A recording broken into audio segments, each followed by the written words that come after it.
Muchas de nosotras, no importa a qué generación pertenezcamos, sentimos que nos toca hacer las cosas muy solas. Aún si estamos muy acompañadas, aún si estamos llenas de amigos, de familia, si estamos en pareja o no. Pero en diferentes etapas de nuestra vida volvemos a tener esa certeza interna que es mucho más profunda que un aspecto psicológico o una mirada más superficial, en donde nuestro alma dice, otra vez tengo que dar este paso sola. Tenemos un anhelo de querer hacerlo con otros o con otras, y sin embargo ahí la vida nos empuja a hacer este movimiento de cierta manera, de forma individual.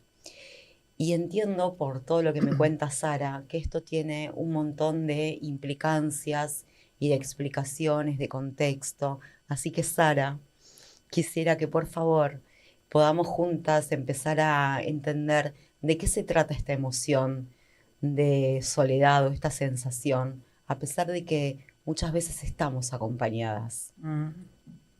Qué lindo que lo planteas porque es así, es un sentimiento de soledad, independientemente que estemos solas o acompañadas. Y ese sentimiento de soledad con mucha frecuencia tiene que ver con el estar esperando de los demás lo que los demás o lo que el otro o lo que la otra no tiene para darnos. Entonces, ¿por qué partimos de este lugar que que tanto vacío nos genera, que tanto malestar, donde nos podemos sentir quizás no miradas, no reconocidas o no tenidas en cuenta? Y esto sucede, Nati, cuando uno va hacia el otro o hacia los otros desde un amor infantil, esperando que el otro te dé quizá lo que no tiene o te brinde o se brinde desde un lugar que no lo es. Y en ese sentido, lo que no asumimos es que cuando nos relacionamos con los otros desde un amor infantil, le estamos diciendo al otro, no te veo. Porque el otro solo es un otro, es un hombre, es una mujer, uno, muchos, grupo. O sea, de alguna manera, como para entrar al tema que tiene un montón de dimensiones, vos me decís que partiendo de ese sentimiento de soledad y de esas situaciones que se repiten en nuestra vida, de alguna manera también podemos generar esa soledad, no habilitando a los demás a que nos acompañen, porque nosotros necesitamos que nos acompañen de cierta forma. Exactamente. Entiendo. ¿Por qué? Porque cuando yo le puedo decir al otro desde un amor adulto, te veo, y decirte te veo es, te acepto, te reconozco, te acepto, tomo de vos lo que me podés dar y el resto lo busco dentro mío o en otro lugar. Y de esa manera yo voy completando aquellos lugares donde sí necesito a los demás, quizá para poder abordar una temática o cumplir un sueño o acomodarme a una situación particular. Entonces, la pregunta en voz alta es, ¿por qué nos encontramos a veces con los demás desde un amor infantil? Porque vos sabés que con frecuencia proyectamos en las relaciones la búsqueda de lo que aún no encontramos dentro nuestro. Así es. Pienso que esta es una primera propuesta para empezar a interrogarnos con mucha honestidad, de decir, bueno, en esta situación en donde estoy sola nuevamente o me siento sola, ¿es que de verdad no hay otros que me acompañen? ¿O es que yo también estoy propiciando eso? Porque hay personas que quieren acompañarme en esta nueva aventura o en esta osadía o en buscar soluciones resolutivas para cualquier situación que estemos viviendo. Entonces sí, podemos empezar a preguntarnos, ¿estoy yo generando esta soledad o ratificándome? Digo, porque a veces, aunque puede ser triste o nos puede generar nostalgia y demás, o este anhelo de hacer las cosas junto a otros, también es un lugar de comodidad, ¿no? De comodidad incómoda, de decir, bueno, igual mejor yo, porque nos convoca a una especie de arrogancia.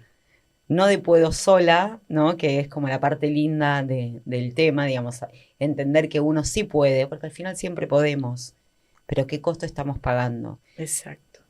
Entonces podría ser que esa autosuficiencia desde otro lugar se convierta en arrogancia que genera más desbalance, más soledad. Entiendo que mucho de lo que decís es así, porque obviamente uno es resultado de una historia, Nati. Uno viene con una memoria, viene con sus encuentros, con sus desencuentros, con orígenes. Y no solamente hablo de la historia personal, sino también de toda una memoria transgeneracional. Entonces, por más doloroso que haya resultado, es lo familiar y es lo conocido.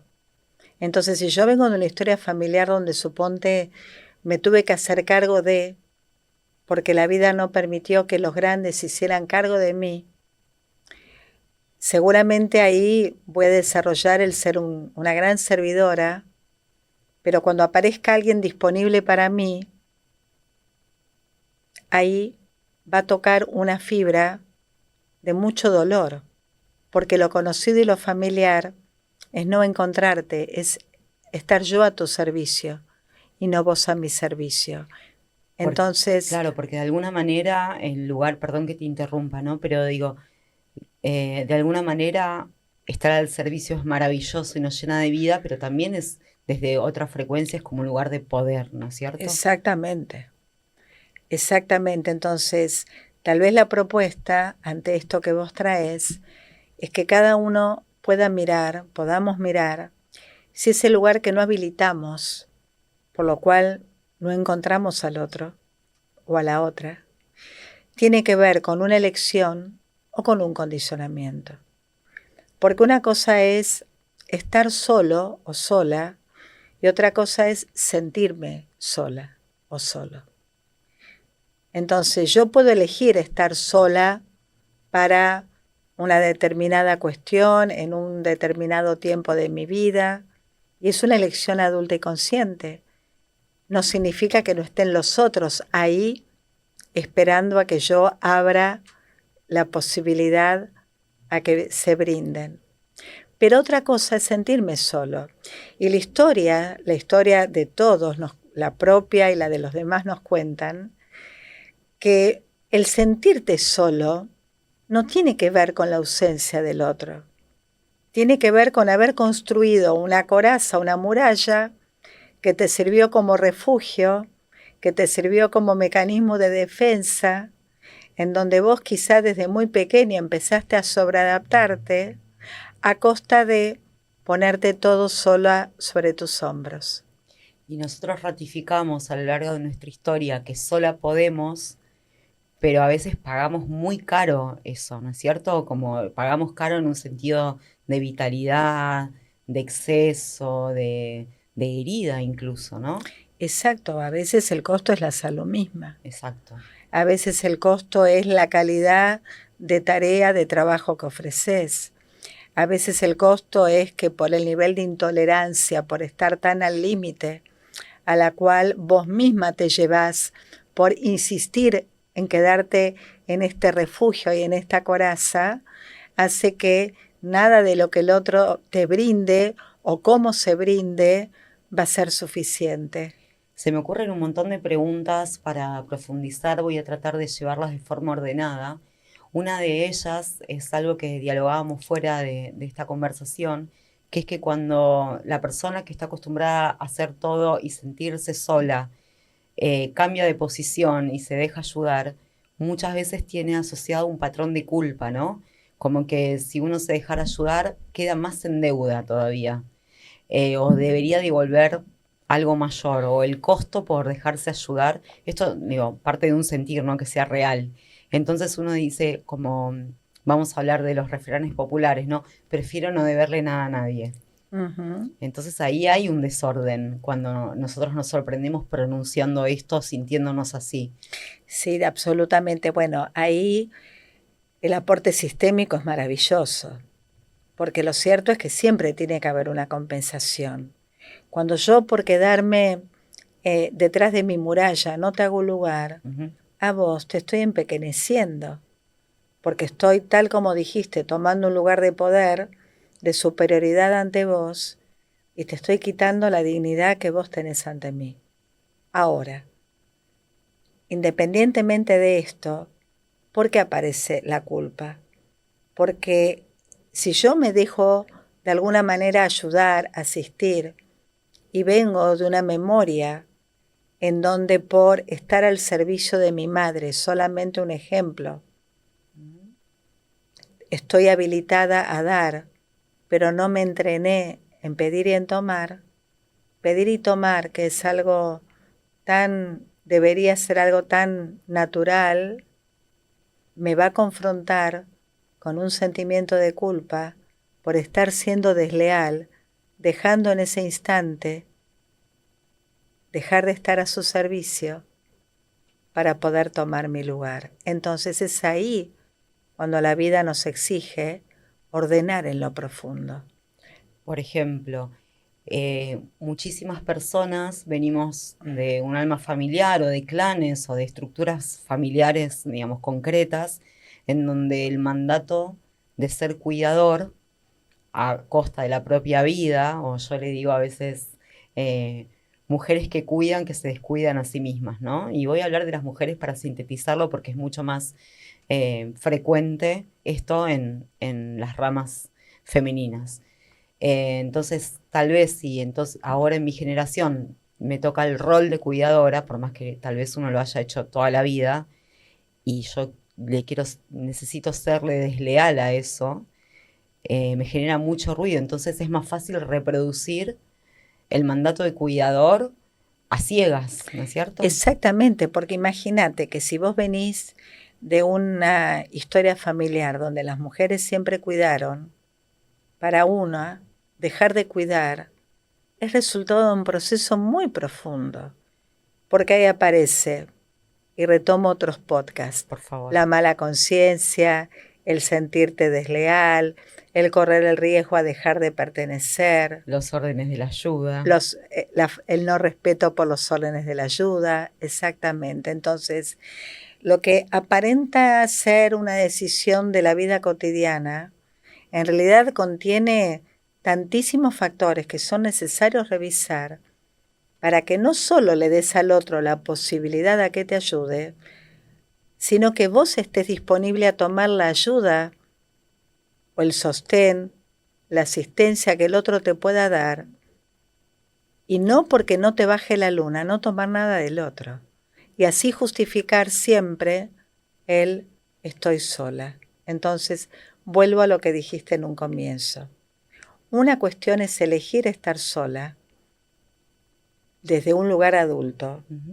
Y otra cuestión es elegir estar sola para justificar, y voy a usar una palabra, mi victimización, que es quedarme en ese lugar conocido, familiar, a pesar de tener costos tan altos que sigo pagando a lo largo de mi vida, como por ejemplo, hasta con la propia salud. Creo que lo hablábamos en otro episodio también, ¿no? La diferencia entre la soledad elegida, que es maravillosa, donde uno tal vez vuelve a sí mismo, el silencio y el vacío fértil y demás, como el descanso del exterior o las cosas que uno sabe que tiene que atravesar en soledad, porque bueno, es su propia evolución. Y la soledad que uno siente como castigo, como, digamos, como la imposibilidad de darse cuenta que cuenta con un montón, ¿no? Y la imposibilidad que tiene uno de saber pedir. Y vos recién estabas diciendo que uno debería empezar a practicar, uno necesitaría, no me gusta usar debería, pero necesitaría como aprender a tomar y a pedir. Y a mí me parece que debe haber muchas personas que nos están escuchando ahora, como si las oyera, diciendo, bueno, pero ¿qué es tomar? ¿Cómo practico tomar? Yo quiero dejarme ayudar, pero no sé ni por dónde empezar. Hoy tuve justamente una consulta donde le decía al consultante que a veces uno de chico aprende a prescindir tanto de las necesidades, porque la vida te puso en un lugar de adulto. Por ejemplo, cuando un padre o una madre se va a temprana edad, que llega un momento en donde no solo aprendes a prescindir de tus necesidades, sino que no registras directamente tus necesidades. Así es. Y te vas disociando del cuerpo, cada vez exigiéndote más y más, hasta que el cuerpo te dice, acá hay un límite, acá hay un freno. Entonces, en este sentido, así como esta forma de dar tanto tiene que ver con una arrogancia infantil que uno desarrolló, creyendo que estaba en uno hacerle más fácil la vida a los padres o aligerarle un destino difícil a un hermano.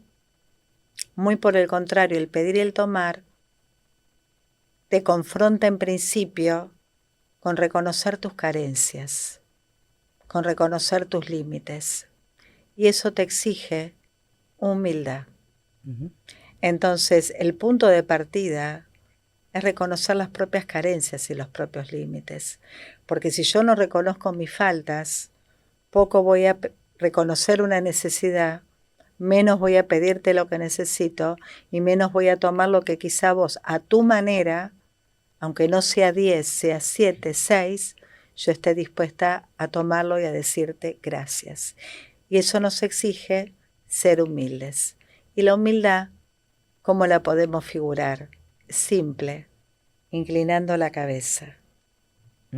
Inclinando la cabeza ante lo que es, ante lo grande que nos mueve y que todo lo propicia siempre para un mayor aprendizaje. Hay muchas palabras y muchas emociones que desestigmatizar de cierta forma, ¿no? Porque casi todos fuimos criados, todos los que supongo que comparten la escucha de estos episodios y demás, digamos, seguro estamos compartiendo un montón de desórdenes y de búsquedas. Y siento que este aprender a tomar no nos hace más carentes, sino nos hace más fuertes de espíritu, ¿no? La humildad es mucho más evolutiva que la soberbia que nos enseñaron de tenés que poder sola, tenés que poder con todo. Digo, reconfigurar y entender que tomar, aceptar, pedir y demás es una fortaleza del espíritu. Ya lo creo, es muy virtuoso. Lo virtuoso no son las expresiones que devienen del aspecto egoico, como la soberbia, la arrogancia, la omnipotencia, el yo puedo todo sola, como yo nadie lo va a hacer, sino muy por el contrario, es poder hacer espacio y para eso, insisto, reconocer tus carencias es el punto de partida. Y eso es tan virtuoso porque es lo que te va a permitir pedirle al otro y aceptar del otro, como el otro a su manera también lo va a poder hacer y también lo va a poder quizá resolver, tal vez no a tu manera, pero quizás está mejor, y darte esa posibilidad de sorprenderte, y utilizo un término psicoanalítico, que no sos el centro del otro, ni de los problemas, ni de todos los conflictos que la vida te trae. Es muy interesante lo que comentás y yo entiendo que todas estas palabras luego nos generan como un impacto en donde nuestra interioridad hay que empezar a trabajarlas y hacerle lugar, ¿no? Y también quería traer como al micrófono algo que conversamos habitualmente, que es cuando con naturalidad tenemos el lugar del dador, nosotros sentimos mucho placer y alegría y hasta alivio, ¿no? Depende cuántos desórdenes nos encuentren. Y tal vez una forma de empezar a tomar lo que el otro nos ofrece es traer a la conciencia eso que nos produce a nosotros cuando ayudamos y dejar que el otro también pueda sentirse feliz y pleno de estar colaborando con nosotros, ¿no? Porque si no es, bueno, tomamos toda la alegría de la ayuda y dejarse ayudar es también ofrecerle al otro esa posibilidad de que se sienta bien. Exacto, mira, me hiciste acordar, hace muchos años atrás, más de 30 años, yo recibo a una pareja que estaba casados, no sé, 25, 30, 35 años. Y tengo muy presente que en un momento de la entrevista, él le reprocha a ella: tuve que tomar todas las noches de mi vida, hace 35 años, la sopa de tomate que vos me hacías y que a mí nunca me gustó. Y ella lo miró con un amor impresionante y le dijo: ¿y cómo no me lo dijiste antes? Y de esto se trata. El tema es que cuando uno se encuentra con el otro desde un amor infantil, ¿a quién va a buscar? ¿A mamá o a papá? Y mamá es la única que cuando fuiste bebé puede decodificar tu llanto. Si lloras por hambre, porque te En el mejor de duele, los casos. el mejor de los casos, Sí, claro, bueno, sí. vamos a hablar de generalidades Sí, también, sí. ¿no? O porque, no sé, tenés retorcijones, o porque querés que te aúpen, o por lo que Sí, en fuere. ese vínculo invisible que hay, que es muy difícil de explicar si uno no lo vive, ¿no? Que sí, Exacto. ¿de dónde aparece este saber y esta Ajá. conexión? Bueno, Y sí, gracias Dios sucede, y naturaleza o quien, sucede. sí. Entonces llegamos a la vida con una mamá que adivinó nuestras necesidades, porque cuando somos recién nacidos, los primeros tiempos, a través del llanto pedimos. Y desde este amor infantil vos decís que muchas veces trasladamos a la pareja esa necesidad o esa suposición de que el otro va a adivinar qué Exacto, queremos. no solo a la pareja, a los amigos, a los Total, compañeros, a los sí. empleadores, a los empleados, a todos, Nati. Entonces, cuando vos te encontrás con el otro desde el amor infantil, como el otro no es mamá, imagínate las consecuencias. Claro, el otro puede decir, si necesitas algo, pedímelo. Exacto, entonces, Claro, ¿qué pasa con el otro?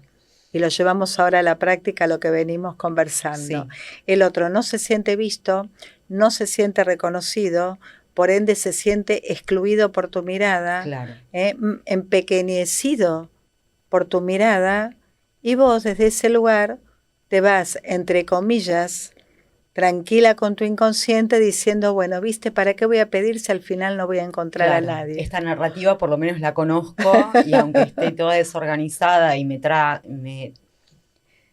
esta narrativa por lo menos la conozco y aunque esté mal o me traiga dolor, sé cómo convivir con ella, ¿no? Exacto, Sé me como es un relato de familiar. vida, claro. Exactamente. Bien. Pensaba un poco también en los refranes populares que tanta sabiduría tienen, volviendo a este tema de la soledad. Y por supuesto aparece lo que todos sabemos, mejor solo que mal acompañado. Y tal vez nosotros también tenemos esa creencia de que el otro no es suficiente por estos desórdenes infantiles o hemos tenido en nuestra vida o en nuestra historia familiar socios, amigos, traiciones e historias que te generan como esas protecciones excesivas, ¿no? Es decir, viste que hay mucha gente que sospecha que alguien lo va a traicionar, que alguien le va a demandar, que alguien se va a ir justo cuando más lo necesita. Entonces se crean muchos relatos y organizaciones familiares que después tomamos como propias de sola es mejor porque todo lo demás puede ser una amenaza. ¿Puede ser? Sí, absolutamente.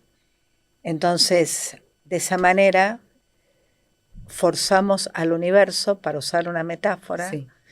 a que nos alcance circunstancias muy limitantes y muy estrechas, donde tantas veces nos sentimos como estar en un canal de parto, porque es la única manera en que nos atrevemos a crear algo nuevo, Uh-huh.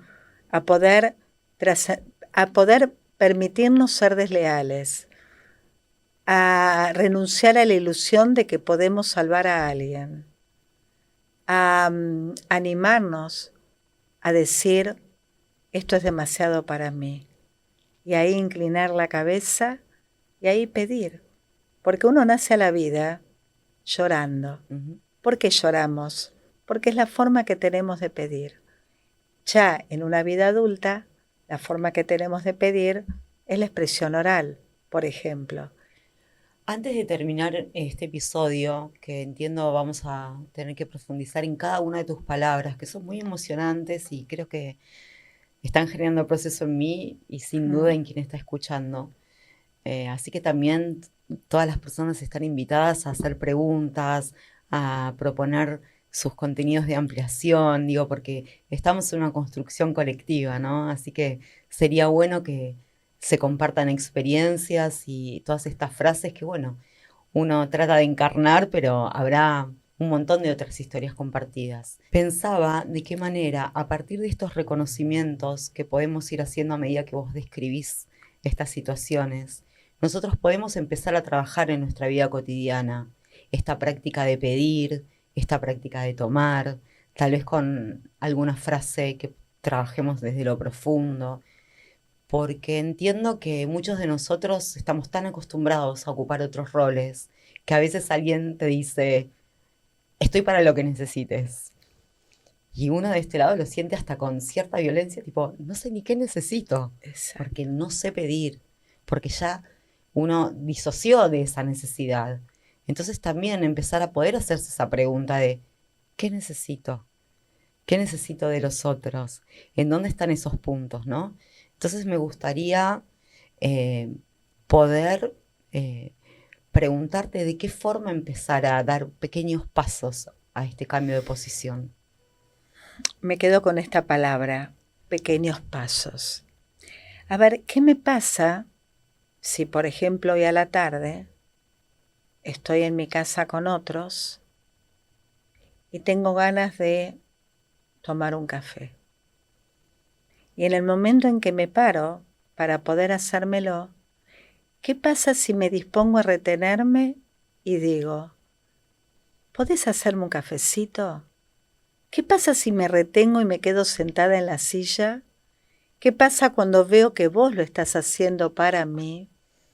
¿Qué emociones me encuentran por dentro? Ujú. Y así de a poquito nos empezamos a confrontar con nuestra propia verdad y nos dejamos sorprender que tal vez el otro solo estaba esperando a que vos le hagas espacio y lugar. Maravilloso. Entiendo que en la vida cotidiana y en estos pequeños actos como pedir un café o pedirle al otro, no sé, me cargas la computadora, no sé, cualquier Exacto, cosa pequeña, uno puede ir entendiendo en qué dimensión hay algo mayor que lo convoca, diciendo, bueno, ahora se lo tengo que devolver, bueno, ¿cómo me voy a sentir? Le estoy pidiendo de más. Toda esa incomodidad o esa narrativa interna tiene mucha información para después entender los grandes procesos, ¿no es cierto? exactamente, y todo empieza por ahí, Nati, porque lo que viene del alma, lo que viene del ser es simple. Y lo que va a contar tu verdad no es tu idea, es tu expresión, es lo que se manifiesta, porque es la forma, por otro lado, de apostar a la construcción de relaciones saludables. Nadie tolera mucho tiempo permanecer en una relación sintiéndose empequeñecido, no estando a la par. No hablo de la relación con los hijos, hablo del resto de las relaciones, ¿verdad? Amigos, Ah, pareja, en una exacto, empresa. Ah, exacto, ok, exacto. Entonces entiendo que confrontarte con tu propia verdad empieza por la vida cotidiana claro. y empieza por lo pequeño y ser lo más honesto y auténtico con vos. Y atreverte desde ese lugar a construir ladrillito por ladrillito, ¿m?, una modalidad vincular en donde ambos estamos a la par y ambos nos damos la posibilidad de poder estar a la par y elegir ser felices tanto cuando damos, tanto cuando tomamos. Este podcast, videopodcast, este contenido y este expandido, no me gusta la palabra contenido aunque esté tan de moda, Mm. se llama Constelaciones para la Vida. Así que yo entiendo que este tema que estamos empezando a desplegar también tiene un marco de constelaciones y tiene lealtades al clan y tiene orígenes invisibles y demás. Pero me parece interesante tratar de encontrar estas resoluciones en la vida cotidiana y en nuestra, sí, en nuestros vínculos inmediatos, porque tal vez no todo empieza buscando el origen en el desorden al que pertenecemos, ¿no? Sino que podemos ir dando pequeños pasos para transformar esta vida y cuando sea el momento recién ir a buscar si esto tiene un origen transgeneracional. Yo me atrevo a decir que todo lo que no fluye en nuestra vida cotidiana, desde lo más pequeño a lo más trascendente, tiene su origen en la raíz. Y en la raíz es tanto en tu historia como en la memoria transgeneracional. Entiendo, Nati, que no podemos separar el presente del pasado, porque el tiempo tampoco es lineal. Sabemos hoy cuánticamente que lo que llamamos pasado está presente. Y si, por ejemplo, en una relación de pareja, yo no respeto esto del dar y el tomar mutuamente para ser felices, es para ser ambos felices, es porque no estoy respetando uno de los grandes órdenes, que es el orden de la compensación. Entonces, para que esto tenga una verdadera, auténtica y honesta resolución, es inevitable que tenga que ir a los orígenes, que me lleven, por ejemplo, como hija, a correrme de este lugar de haberme posicionado, suponte, como la grande ante mi madre y ubicarme como la pequeña ante ella, independientemente de cómo haya sido la historia. Por eso, en el presente, por más pequeño que aparezca el ejemplo, en eso hay tanta profundidad que eso pequeño nos invita a mirar, porque sin lugar a duda, este ejemplo del café es una modalidad vincular que va a determinar, por ejemplo, una relación de pareja. Entonces yo me atrevo a decir que los desórdenes se traducen precisamente en la manifestación y en la experiencia de la vida cotidiana, tanto en lo pequeño como en lo trascendente. Y solo desde ese lugar los seres humanos somos invitados a pedir ayuda, a escuchar algo diferente. Vos hoy estás con los refranes populares y hay un refrán que dice, solo cuando te aprieta el zapato. Y es verdad, uno se dispone a mirar lo que duele, a mirar lo que quizás reprimió porque tenía un monto de angustia tan grande que es en lo cotidiano, tanto en lo pequeño como en lo grande, en donde inevitablemente somos forzados a mirar, porque solamente ordenando desde las raíces y desde la propia historia, lo que vamos a modificar en el presente va a ser creíble, va a tener sustento y lo vamos a poder sostener en el tiempo, porque de lo contrario es un cambio de forma, es un como sí, que igualmente es muy valioso, pero recordando que es una puerta de entrada, porque hoy día nos encontramos con miles de personas que vienen buscándose hace tanto tiempo, ya con tanto recorrido, que quizá con todo lo que ya incorporaron y saben de sí mismas, el retenerse y ver qué les pasa cuando le piden al otro que te traiga un cafecito, bueno, alcanza para comenzar a hacer un camino hacia el más amor. Absolutamente, estamos más que nunca experimentando la fractalidad, así que tal vez en ese movimiento pequeño de café nosotros podamos ver toda una inmensidad. Y a veces, por supuesto, si vamos a constelar, vemos la inmensidad y después vemos como eso, cuando las personas dicen, ¿funcionó la constelación? Bueno, ¿dónde lo vemos? Cuando la vida nos lo muestra, cuando viene el otro, nos hace un café y nosotros nos sentimos agradecidos y ya no ni culpables ni en deuda, por ejemplo. Exactamente. Y de esa manera, bueno, vamos construyendo una vida digna, que es la forma más elevada de honrar y agradecer a las vidas que llegaron antes, que tal vez no pudieron o no tuvieron la posibilidad de poder mirar adentro, por tener que ocuparse de la supervivencia y de tantas otras cosas más. Gracias, Sara. Gracias, Nati.